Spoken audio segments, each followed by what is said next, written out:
히브리서 10장 19절로 25절 말씀 한 목소리로 같이 봉독합니다.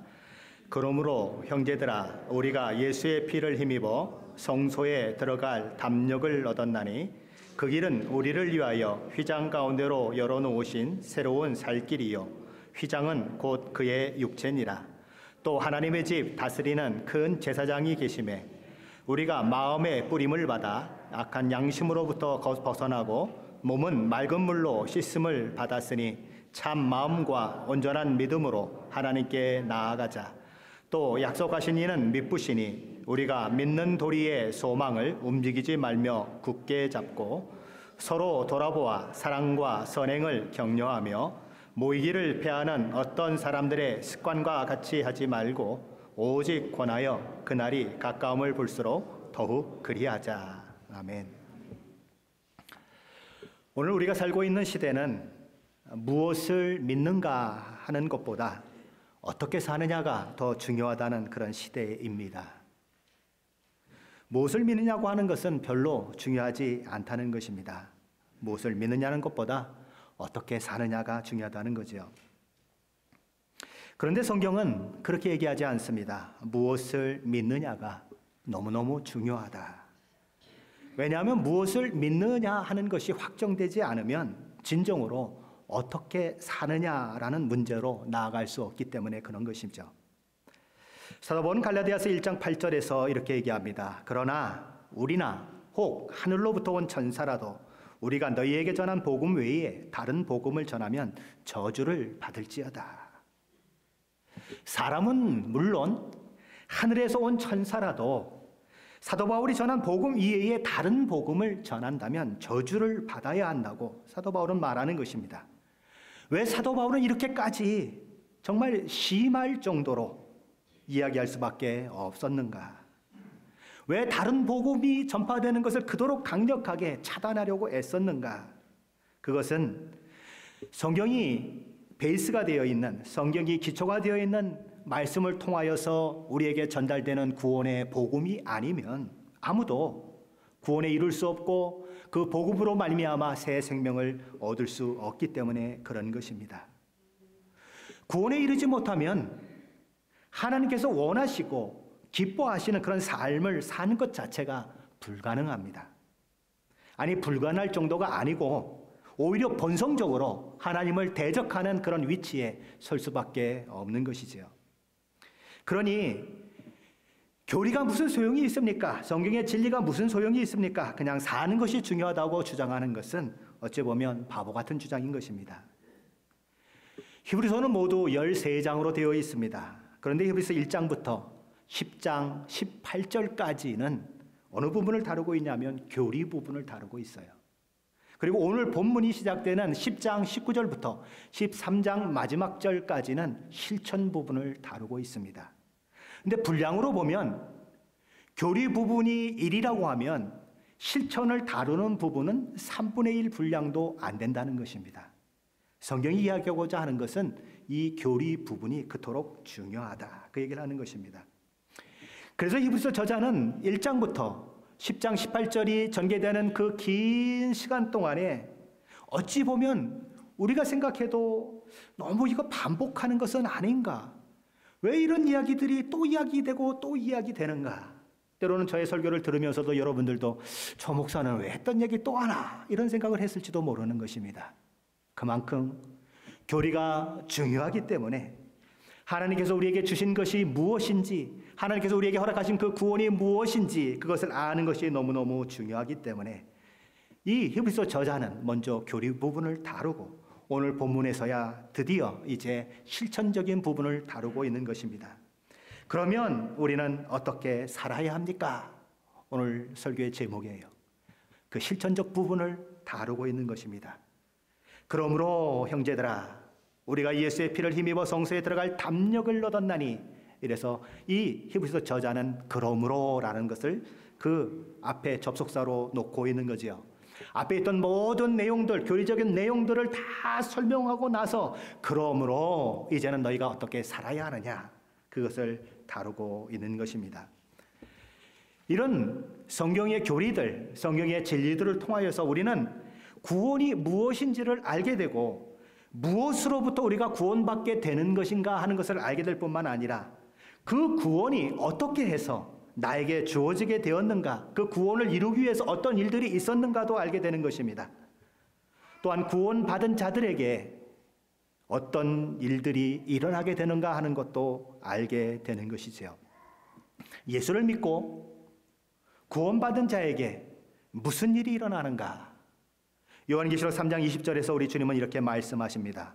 볼지어다 내가 문 밖에 서서 두드리노니 누구든지 내 음성을 듣고 문을 열면 내가 그에게로 들어가 그와 더불어 먹고 그는 나와 더불어 먹으리라. 예수를 믿는다고 하는 것은 우리 마음의 문을 열고 우리 주 예수 그리스도를 구주로 받아들이는 것을 말합니다. 우리 주님께서 우리 마음의 문을 열면 우리 속에 들어와서 우리 심령에 거하시며 영원히 함께 너희와 함께 있겠다고 말씀하세요. 마음 문을 열고 예수 그리스도를 구주로 받아들이는 것을 다르게 표현하면 예수님을 영접한다는 것입니다. 요한복음 14장에 가면 16절 17절 말씀에서 우리 주님은 이렇게 말씀하고 계십니다. 내가 아버지께 구하겠으니 그가 또 다른 보혜사를 너희에게 주사 영원토록 너희와 함께 있게 하리니 그는 진리의 영이라 세상은 능히 그를 받지 못하나니 이는 그를 보지도 못하고 알지도 못함이라. 그러나 너희는 그를 아나니 그는 너희와 함께 거하시며 너희 속에 계시겠습니다. 우리가 예수를 믿고 죄사함을 받아 구원받은 자가 되고 하나님의 자녀가 되면 성령 하나님께서 우리 안에 거하시겠다고 하는 말씀인 것입니다. 그래서 믿는 자의 몸을 뭐라고 얘기합니까? 하나님의 성전이다 이렇게 부르는 거예요. 자, 그런데 성령 하나님께서 우리 마음에 들어와서 우리 마음에 내주하시게 되면 우리의 마음은 자꾸 하나님의 말씀을 따라 순종하는 일들이 일어나고 또 하나님께서 우리를 인도하시고 격려하심으로 인해서 믿음으로 세워지는 일들이 일어난다고 하는 것입니다. 우리 안에 계신 성령 하나님과 우리가 깊은 교제를 나누면 나눌수록 우리는 더욱 성숙한 믿음으로 세워지게 될 뿐만 아니라 더욱 하나님께서 원하시는 거룩한 수준에 다가서게 된다는 거죠. 저와 여러분이 예수를 믿었다면, 그래서 성령 하나님께서 우리의 심령 속에 들어와 계시다면 그때부터 저와 여러분의 이 마음 속에서는 갈등이 시작이 됩니다. 예수 믿었는데 항상 행복하고요. 예수 믿으면 아무 문제가 없고요. 아무런 갈등도 없다고요. 아니에요. 예수 믿으면 이 속에서 갈등이 일어나요. 어떤 갈등입니까? 주님을 따를 것인가? 나를 따를 것인가? 이게 계속 마음속에서 충돌하는 겁니다. 이것이 계속 충돌해서 예수를 믿고 나면 오히려 갈등이 더 증폭돼요. 힘들어지는 것입니다. 이미 작고하셨지만 로버트 멍어라고 하는 목사님이 쓴 책 중에 내 마음 그리스도의 집이라고 하는 책이 있습니다. 제 책꽂이에 오랫동안 꽂혀 있었는데 설교를 준비하다가 이제야 읽었습니다. 이 로버트 멍어가 지은 이 내 마음 그리스도의 집이라고 하는 이 책은 이 로버트 멍어 목사님이 버클리 제1장로교회에서 설교한 것을 기초로 작성된 책입니다. 예수 그리스도를 마음에 영접하고 난 후에 마음속에서 일어나는 변화들을 이제 이야기를 하는데 마치 그것을 어떤 집, 그렇죠? 우리가 살고 있는 그 집과 비유해서 그렇게 이 설교를 풀어 나가고 있습니다. 그는 제일 먼저 어떤 집의 어떤 부분을 언급하고 있느냐 하면 서재를 언급합니다. 마음의 서재를 얘기하는 것이죠. 자, 예수님께서 이 집 주인인 그 사람과 함께 서재에 들어왔습니다. 들어오셨어요. 그리고 집주인과 함께 이 서재를 둘러보시기 시작합니다. 전에는 이 집주인이 전혀 그 서재에 들어가도 불편함이 없었어요. 그런데 예수님이 그림을 물끄러미 쳐다보시고 책꽂이에 꽂혀있는 책을 물끄러미 쳐다보시는 그 모습을 보면서 그 눈빛에서 뭔가 확인이 되는 것입니다. 괜히 마음이 쿵쾅쿵쾅거리고 마음이 불편해지는 거예요. 책꽂이에 꽂혀 있는 책들이 예수님이 저 책을 보셨네. 이게 마음이 답답해지는 거예요. 벽에 있는 그림을 딱 예수님이 주시하는 순간 저 그림은 저기 있어야 되는 그림이 아닌 것 같은데 하는 마음이 드는 겁니다. 그래서 그는 주님께 이렇게 말해요. 주님, 이 방이 청결하게 정리될 필요가 있다는 것을 압니다. 이 방을 주님 보시기에 합당한 방이 되게 하는데 주님 도와주세요. 그래요. 그랬더니 주님이 이렇게 말씀하십니다. 우선 지금 내가 읽고 보고 있는 것 중에서 유익하지 않고 깨끗하지 못하며 좋지 않고 참되지 못한 것은 전부 내다 버려라. 이제 그 빈 선반 위에 성경책을 꽂아놓고 연구실에다가는 성경 구절로 가득 채워놓고 주야로 묵상하도록 해라. 그래서 그는 예수님이 싫어하시는 그 마음 가운데 있는 서재에 있는 것들을 다 내다버리고 뭘 해요? 성경을 읽고 말씀을 외우고 그러면서 묵상하고 그러면서 우리 주님이 하신 말씀대로 따라가는 것입니다. 우리 주님이 이 마음의 주인과 함께 간 곳은 두 번째 간 곳은 어디냐면 주방이에요. 주방에 들어갔습니다. 마음의 주방을 말하는 것입니다. 예수님이 물으셨어요. 오늘 저녁 메뉴가 뭐지? 오늘 저녁 메뉴가 뭐냐고. 순간 대답할 말이 없는 것입니다. 그의 머릿속에 떠오르는 것들이 있었어요. 돈, 학위, 명예, 좋은 집, 좋은 차. 그 메뉴들로 저녁 메뉴를 가득 채워놨어요. 근데 예수님은 숟가락조차도 잡지 않으시는 겁니다. 그러시면서 예수님이 이런 얘기를 하세요. 이게 언제 했던 말이냐면 이 사마리아의 그 우물가의 여인이 이제 그와 대화를 나누면서 제자들은 먹을 것을 사러 갔을 때에 다 대화를 나누고 나서 이 사마리아의 여인과 대화를 다 나누고 나서 이 제자들이 먹을 것을 사가지고 예수님께 오게 됩니다. 그래서 예수님 잡수세요. 그랬더니 예수님이 나는 너희가 알지 못하는 음식이 있다 그러십니다. 그래서 누가 음식을 갖다 드렸을까? 그랬더니 예수님이 이렇게 말씀하셨어요. 나의 양식은 나를 보내신 이의 뜻을 행하며 그의 일을 온전히 이루는 이것이니라.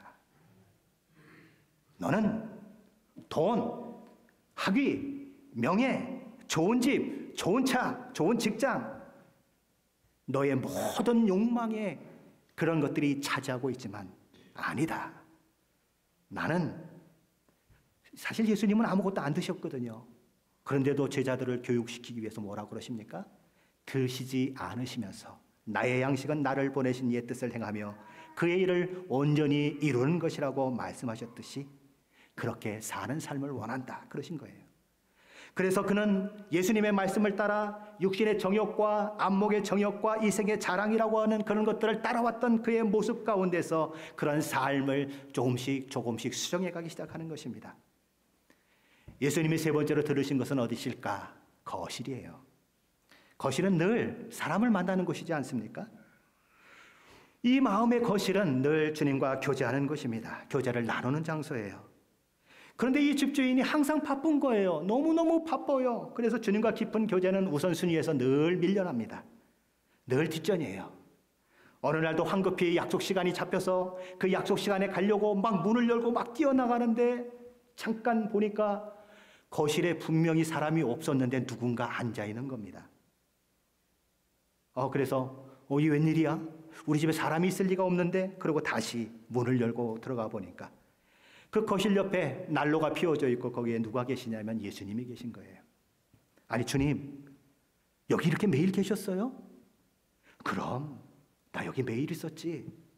난 너와 깊은 교제를 나누기를 소원하고 항상 이 자리에 있었지. 근데 너는 맨날 바빴어. 내가 여기 있는지도 모르고 이리 뛰고 저리 뛰고 그렇게 다녔단다. 그래서 그는 주님께 용서를 빕니다. 주님, 제가 잘못했어요.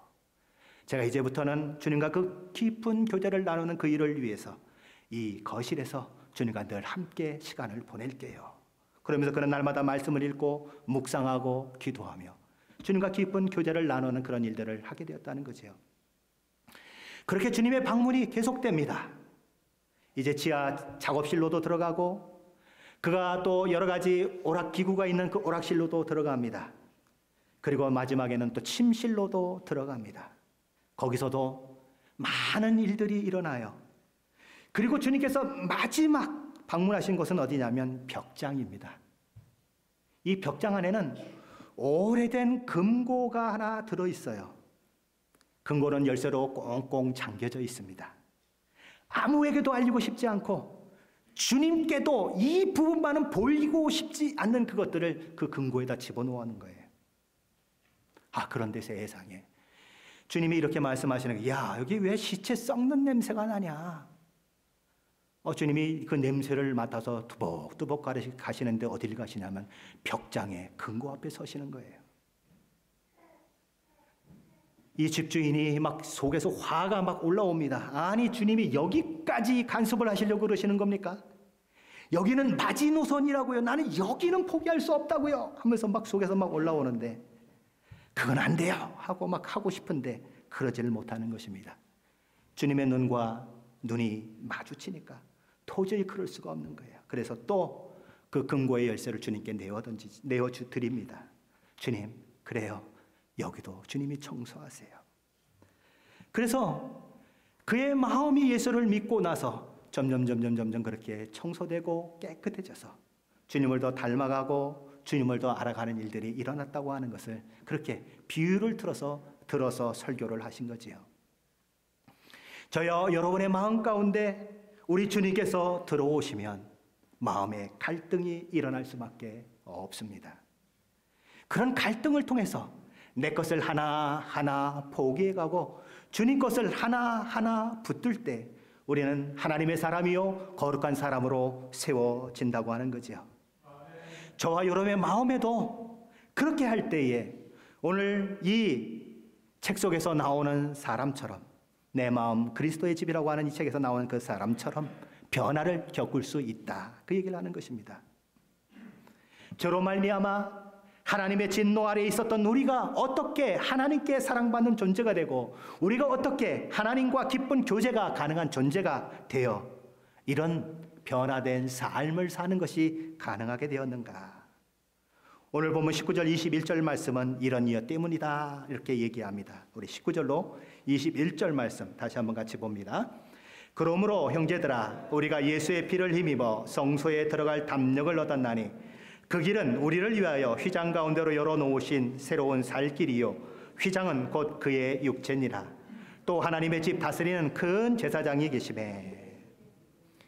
옛 언약 아래에서 유대인들은 성막 바깥 뜰까지만 들어갈 수 있었습니다. 제사장은 성소에만 들어갈 수 있었어요. 대제사장은 1년에 딱 한 번만 지성소에 들어가는 것이 허락이 되어 있습니다. 그러나 우리 주 예수 그리스도의 그 놀라운 은혜로 인하여 새 언약에 참여한 우리들은 우리 주님의 피를 힘입어서 언제든지 두려움 없이 말 그대로 담대하게 하나님 계신 지성소로 언제든지 나아갈 수 있는 길이 열려진 것입니다.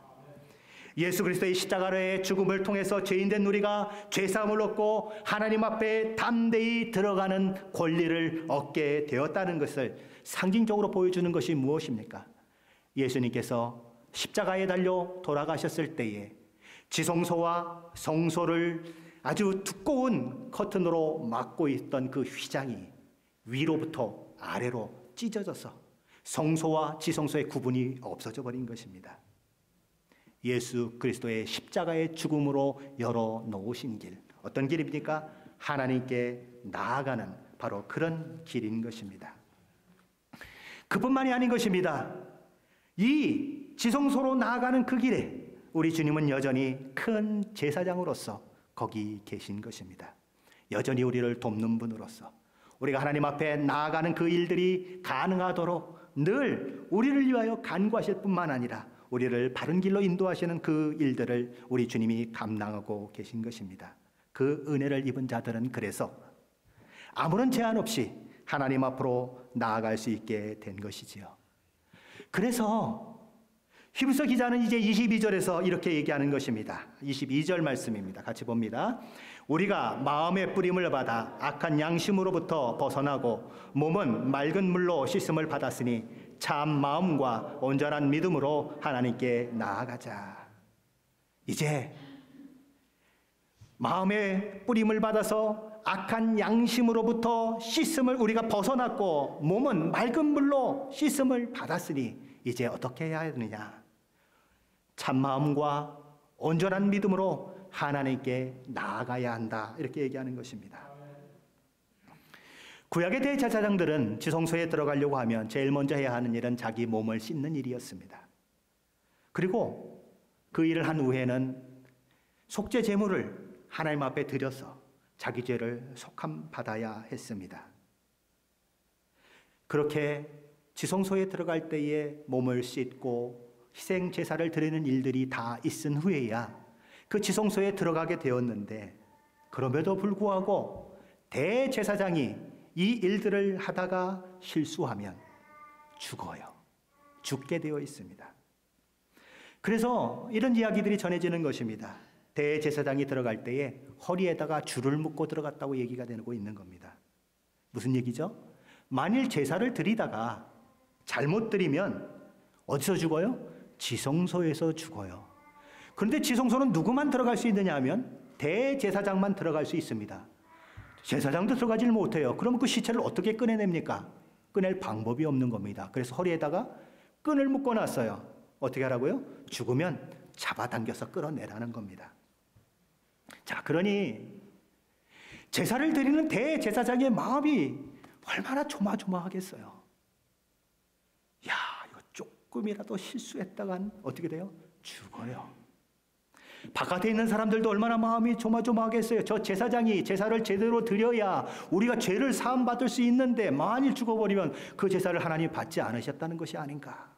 그래서 조마조마하면서 바깥에서도 대제사장이 모든 것을 다 잘하고 살아서 나오기를 기다리는 것이에요. 그런데 우리 예수 그리스도를 믿는 우리는, 새 언약 가운데 참여한 우리는 이런 모든 것들이 다 필요 없게 되었다는 거예요. 이런 염려가 필요 없다는 것입니다. 우리는 우리 주 예수 그리스도의 십자가의 피로 완전히 정결하게 되었기 때문에 하나님과 우리 사이를 가로막는 모든 죄가, 그런 장벽들이 완전히 제거됐기 때문에 우리는 두려움 없이 언제든지 하나님 앞에 나아가 기도하고 하나님을 예배할 수 있게 되었다는 것입니다. 그래서 히브리서 저자는 우리에게 하나님 앞에 나아가 예배하는 삶을 살라고 예배의 삶으로 우리를 부르고 있는 거죠. 자, 그러면 우리가 하나님 앞에 나아가 예배할 때에 지녀야 하는 자세가 무엇인가? 히브리서 저자는 22절 하반절에서 이렇게 얘기합니다. 참 마음과 온전한 믿음으로 하나님께 나아가라. 여기 참 마음은 이중적이고 의심하고 믿지 못하고 신뢰하지 못하는 그 마음과 반대되는 마음입니다. 하나님께서는 마음속 깊은 곳에서 우러나오는 진실을 원하세요. 히브리서 저자는 그런 참 마음과 함께 온전한 믿음을 가지고 하나님께 나아가라고 권면합니다. 그것이 히브리서 저자가 우리에게 주는 첫 번째 권면의 말씀이에요. 우리가 하나님 앞에 나아갈 때에 참 마음을 가지고 나아가야 하지만 거기에 하나가 더 덧붙여져 돼야 되는데 믿음의 확신이라고 하는 것입니다. 우리 주 예수 그리스도께서 대제사장 되셔서 우리를 위해 속죄 사역을 완성하셨다고 하는 것을 믿는 믿음, 하나님 보좌 우편에서 여전히 우리를 위하여서 중보하시고 계시다고 하는 그 믿음을 가지고, 그 믿음의 확신을 가지고 예배자의 삶으로 나아가라, 그것입니다. 유대인들과 사마리아인들은 늘 이렇게 반목하는 그런 상황 가운데 있었습니다. 유대인들은 사마리아 사람들을 아주 경멸했어요. 그래서 유대인들은 예루살렘 성전이 있는 곳에서 하나님께 예배했지만 이 사마리아 사람들은 그곳에 가서 예배할 수가 없었습니다. 그래서 사마리아인들이 알렉산더 대왕이 통치할 때에 그리심산에다가 따로 성전을 세워놓고 그곳에서 예배를 드렸습니다. 그래서 한 예배는 예루살렘에서 드려지고 한 예배는 그리심산에서 드려졌어요. 어느 날 예수님이 우물가에 있는 여인을 찾아오시지 않습니까? 사마리아에 찾아오시지요. 근데 이 사마리아 여인이 여러 대화를 한 후에 예수님께 이렇게 질문을 합니다. 우리 조상들은 이 산에서 예배하였는데 당신들의 말은 예배할 곳이 예루살렘에 있다 하더이다. 우리 주님이 이 여인에게 말씀하십니다. 이 산에서도 말고 예루살렘에서도 말고 너희가 아버지께 예배할 때가 이르리라. 그렇게 말씀하시면서 이렇게 또 이어가세요. 하나님은 영이시니 예배하는 자가 영과 진리로 예배할지니라. 참마음과 온전한 믿음으로 하나님께 나아가 예배하라고 하는 이것이 예수님이 우물가 여인을 만났을 때에 하셨던 말씀과 동일한 말씀인 것입니다. 히브리서 저자가 말하는 두 번째 권면은 그리스도인은 예배의 삶으로 부름을 받았을 뿐만 아니라 진리의 삶으로 부름을 받았다는 것입니다. 히브리서 저자는 오늘 본문 23절에서 보는 바와 같이 약속하신 이는 미쁘시니 우리가 믿는 도리의 소망을 움직이지 말며 굳게 잡으라고 말합니다. 이것을 직역하면 약속하신 우리 하나님은 신실하시니 흔들리지 말고 소망의 고백을 굳게 잡으라는 것입니다. 여기 믿는 도리라고 하는 것은 컨페션입니다. 공적이고 교리적인 믿음의 고백이라는 것이지요. 믿음의 공동체 앞에서 나는 그리스도인이라고 선언하며 엄격하게 서약하는 것을 말합니다. 진심으로 그리스도 예수를 주로 섬기겠다고 공식적으로 천명하는 것이에요. 그것은 다만 입술만의 고백이 아닌 것입니다. 모든 핍박과 위험과 거짓된 선지자들의 그 거짓 가르침과 세상에 여러 유혹이 있음에도 불구하고 나는 이 내가 고백한 그 믿음의 고백대로 살아가겠다고 하는 그 선언인 것입니다. 그래서 히브리서 저자는 이렇게 얘기하는 것입니다. 우리가 믿는 도리의 소망을 움직이지 말며 굳게 잡으라. 지금 히브리서 독자들은 큰 어려움 가운데 있습니다. 위험 가운데 있어요. 우리 믿음의 도리를 굳게 잡지 못하게 방해하는 많은 세력들에 의해서 둘러싸여 있고 그들을 통해서 유혹을 받고 있는 상황 가운데 있습니다. 그러기에 히브리서 저자는 그들에게 이야기하는 것입니다. 믿음의 도리를 굳게 잡아라. 그것을 굳게 잡지 않으면 어떤 일이 일어납니까? 그들의 원하는 대로, 적들이 원하는 대로 내가 그런 삶을 살 수밖에 없고 예수님을 떠나는 그런 일들이 있을 수밖에 없다는 것입니다. 히브리서 시대의 사람들은 그런 핍박과 어려움과 고난과 역경을 만나서 예수 그리스도를 믿는 믿음을 포기하려고 하는 그런 유혹을 받고 있는 반면에 우리는, 이 시대를 살고 있는 우리는 어떻습니까? 다른 사람들과 서로 부딪히지 않고 사이좋게 지내기 위해서, 혹은 다른 사람들이 보기에 영어로 말하면 쿨하게 보이기 위해서, 어떤 경우에는 자신이 이미 범하고 있는 그런 거짓된 믿음을 숨기기 위해서, 하나님의 말씀이 분명히 죄라고 이야기하는데도 불구하고 그것을 죄라고 얘기하지 않습니다. 오히려 하나님의 말씀을 거역하는 삶을 살아가는 것입니다. 진리를 버리고 세상과 타협하는 사람들이 있어요. 아무런 핍박도 없습니다. 아무런 고난도 없어요. 그런데 그렇게 하는 사람들이 있는 것입니다. 세상과 벗이 되고자 하는 자는 스스로 하나님과 원수가 된다고 성경은 이야기하지만 이들은 그 진리에 귀 기울이지 않는 것입니다. 로마서 1장 32절은 그들의 모습을 이렇게 묘사합니다. 그들이 이 같은 일을 행하는 자는 사형에 해당한다고 하나님께서 정하심을 알고도 자기들만 행할 뿐 아니라 또한 그런 일을 행하는 자들을 옳다 하느니라. 하나님은 그렇게 하는 것은 사형이다, 죽는 길이다 선포해 놓으셨는데 아니라는 거예요. 자기들만 행할 뿐만 아니라 그 일을 행하는 사람들을 옳다 하기 위해서 서로 힘을 합하고 그런 법들을 만들어내고 그래서 하나님을 대적하는 그 일에 열심을 내고 있는 것입니다. 그러나 우리가 기억해야 하는 것이 있습니다. 지금 우리가 살고 있는 이 세상 가운데서도 하나님을 믿는 그 진리를 타협하지 않으려고 하다가 순교를 당하고 있는 사람들이 있다는 사실입니다. 히브리서를 받아보는 독자들도 마찬가지였어요. 그 시대를 살고 있는 그리스도인들은 로마의 황제 가이사를 숭배하는 것에 타협하지 않음으로 인해서 죽음을 당해야 했습니다. 그리스도인들은 내가 죽느냐 사느냐 하는 것이 가이사를 주라고 고백하느냐 고백하지 않느냐에 의해서 결정된다고 하는 사실을 알면서도 가이사를 주라고 고백하지 아니하고 그것을 거부하고 죽어갔어요. 영국의 종교개혁 때에는 개신교 순교자들이 진리의 교리를 붙들고 화형당하는 것을 거절하지 않고 죽어갔습니다.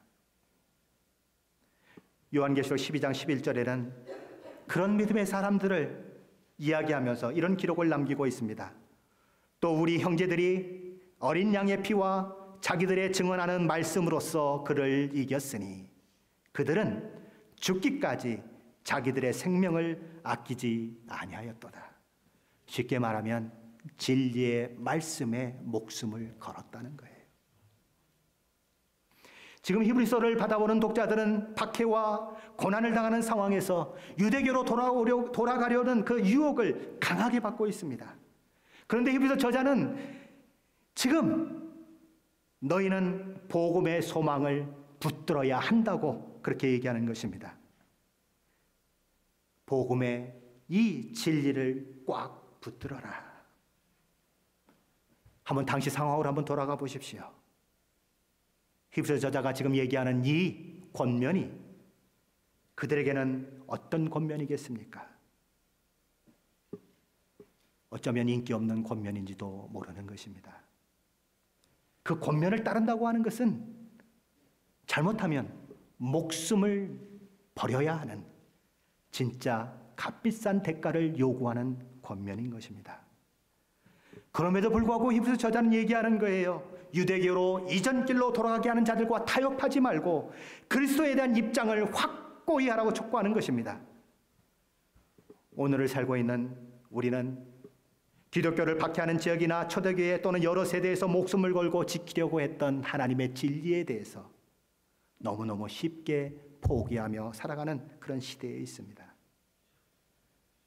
우리가 고백하는 이 신앙의 진리, 이 성경의 진리만큼 정말 우리 그리스도인의 삶에 중요한 것은 없는데 우리는 그것을 놓치고 자꾸 세상의 방향대로, 세상이 요구하는 대로, 세상이 우리에게 이야기하는 그 가치관대로 사는 모습이 우리 가운데 있는 것입니다.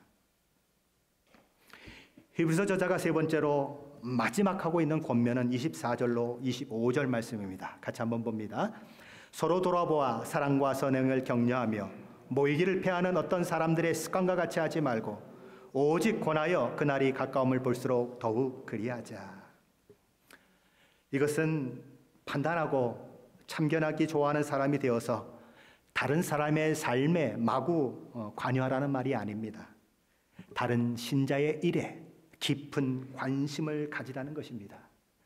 그리스도인은 홀로 신앙생활에서는 안 됩니다. 아무리 본인이 잘났어도 그래서는 안 되는 것입니다. 왜요? 서로를 향한 책임이 있기 때문에 그렇습니다. 하나님의 그 놀라운 은혜로 우리는 하나님의 영적 가족으로 함께 묶여져 있는 사람들입니다. 자신이 누가 뭐래도 엄청난 믿음을 가지고 있기 때문에 나는 혼자 있어도 된다고요? 아닙니다. 그 믿음을 가지고 있으면 연약한 자들을 찾아 나서야 되고 연약한 자들을 세워야 하고 연약한 자들을 믿음으로 복돋우는 그 일을 해야 하는 것입니다. 어려운 일이 있을 때에 믿음을 가진 그 사람이 더 앞서 나가서 그 어려운 일을 감당해내고 적이 쏘는 화살이 날아올 때에 믿음이 강한 자가 가서 그 화살을 맞아야 되는 거예요. 우리의 혹시 행동 가운데 다른 사람을 시쫓게 할 수 있는 행동이 있을 수가 있어요.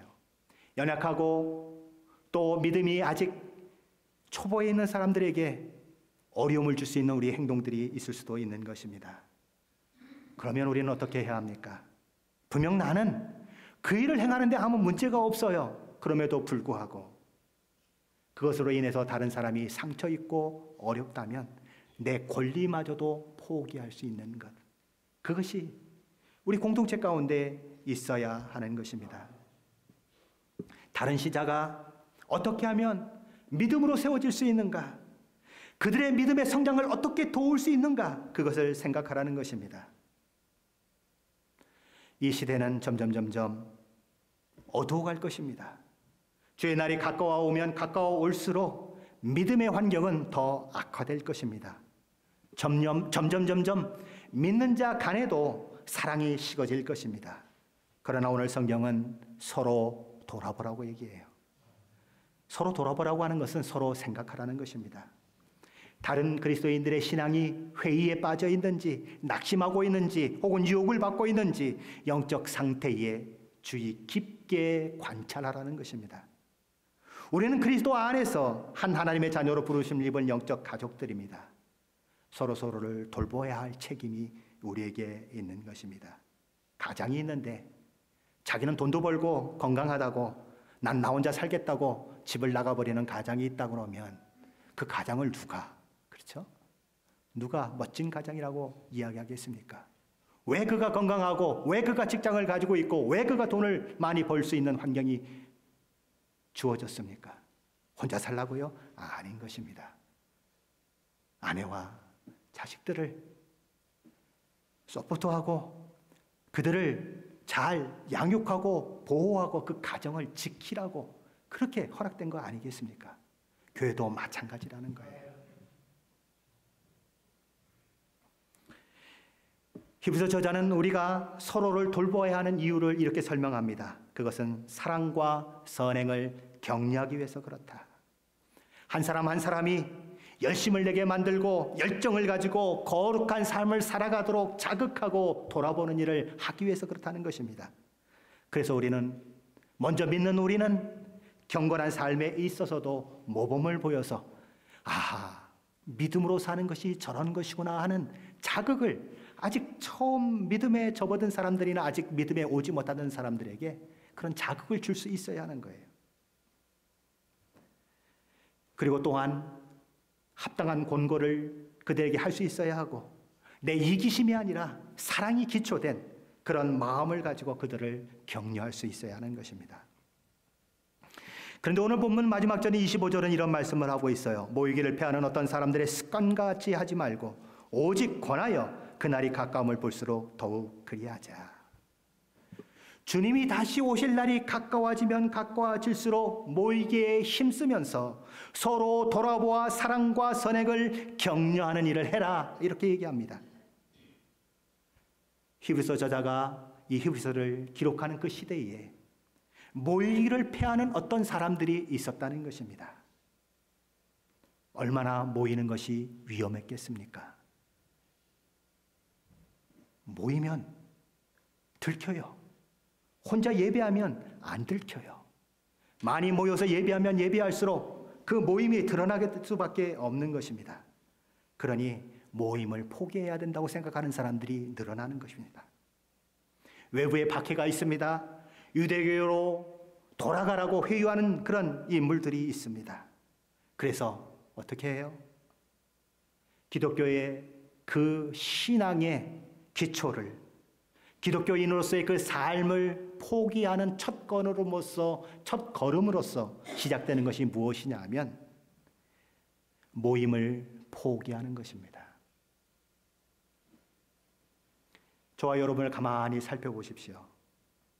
저와 여러분의 신앙이 점점 활기를 잃어버리는 때가 언제인가 한번 보십시오. 예배를 등한히 여기기 시작할 때, 그때입니다. 본인을 객관적으로 한번 놓고 보세요.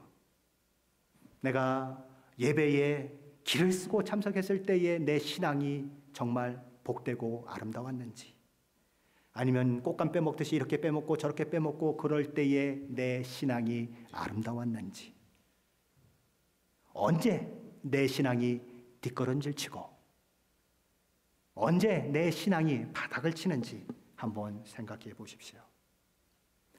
모이기를 등한히 하면 언제나 신앙은 뒷걸음질 치게 되어 있습니다. 기독교 역사 속에서도 마찬가지였어요. 모이기를 패하는 일들이 시작되고 나면 사람들은 어디까지 가게 되느냐 하면 예수 그리스도를 등지는 데까지 갑니다. 배교까지 이르게 되었다는 거죠. 그러기에 히브리서 저자는 모이기를 피하는 어떤 사람들의 습관과 같이 하지 말고 오직 권하여 그날이 가까움을 볼수록 더욱 그리하자고 소리 지르는 것입니다. 평화의 때, 아무런 근심 걱정이 없을 때에는 혼자 있어도 아무 문제가 없어요. 오히려 여럿이 함께 있는 것보다 혼자 있는 게 편할 수 있습니다. 별로 물결이 세지 않는 그런 시내나 강을 건널 때에는 혼자 건너도 아무 문제가 없어요.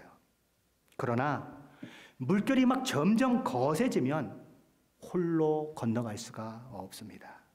서로 손을 붙잡아야 돼요.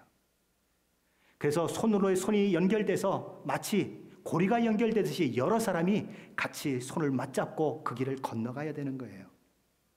그래야 어떤 한 사람이 넘어지면 다시 일으켜 세우고, 어떤 한 사람이 막 물살에 막 쏠려갈 것 같으면 그를 굳건히 붙들어서 한 사람 한 사람 그것이 연결돼서 그 물을 건너갈 수 있는 겁니다.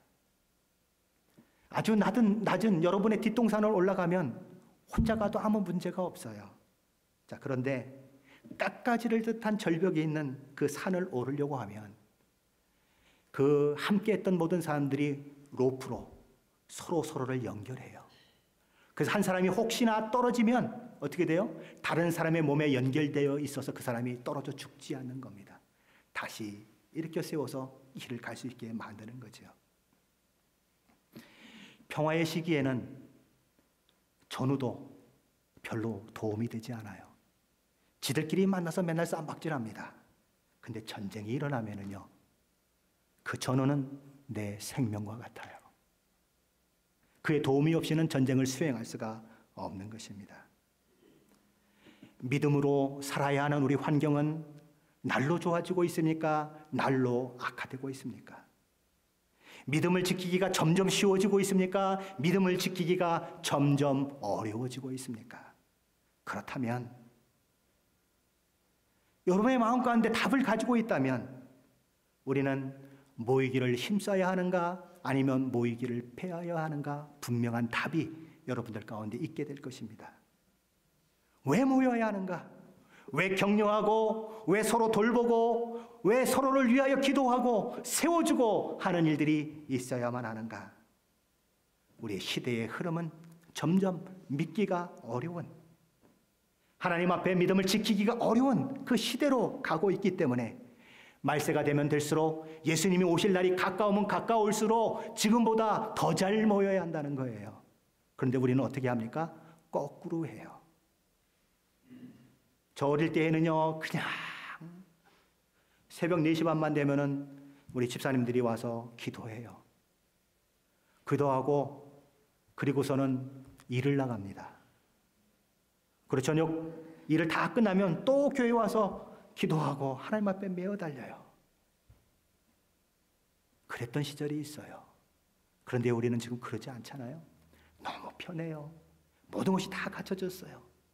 이 추운 겨울날도 따뜻한 바람이 샤샤 나와요. 그렇죠? 그래서 문제는 앉아서 조는 분들이 있는 게 문제긴 하지만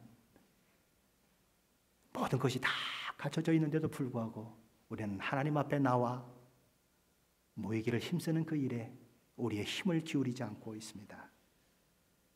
모여야 이길 수 있는데, 모여야 서로 격려하고 세울 수 있는데 오히려 우리는 거꾸로 가고 있어요.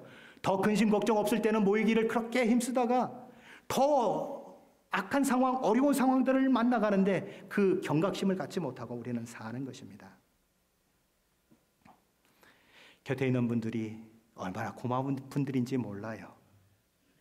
곁에 있는 분들은 이 영적 전투에 함께 싸워야 할 전우들이에요. 잊지 마십시오. 전우의 등에 칼을 꽂지 마십시오. 나와 싸워 이겨야 할 내 전우들이에요. 그러니 우리가 어떻게 살아야 합니까? 우리 모두가 더욱 모이기에 힘쓰면서 참 마음과 온전한 믿음으로 예배의 자리로 나아가라고 히브리서 저자는 얘기합니다. 늘 신실한 하나님의 약속을 기억하며 믿는 도리의 소망을 굳게 붙잡음으로 어떤 상황 가운데서도 흔들리지 말고 나아가라고 히브리서 저자는 얘기합니다. 그뿐만 아니라 서로를 돌아보아 사랑과 선행을 격려하는 일을 감당함으로 복되고 아름다운 공동체를 이루라고 히브리서 저자는 이야기합니다. 히브리서 저자의 이 권면을 따라서 저와 여러분이 그 삶을 삶으로 복되고 아름다운 공동체를 이루시고 우리 공동체 가운데 연약한 자들이 세워지고 더 강한 믿음으로 그렇게 놀랍게 신앙의 길을 갈 수 있는 그 길을 열어가시는 저와 우리 모두가 되시기를 예수 그리스도의 이름으로 간절히 축원합니다. 기도하십시다.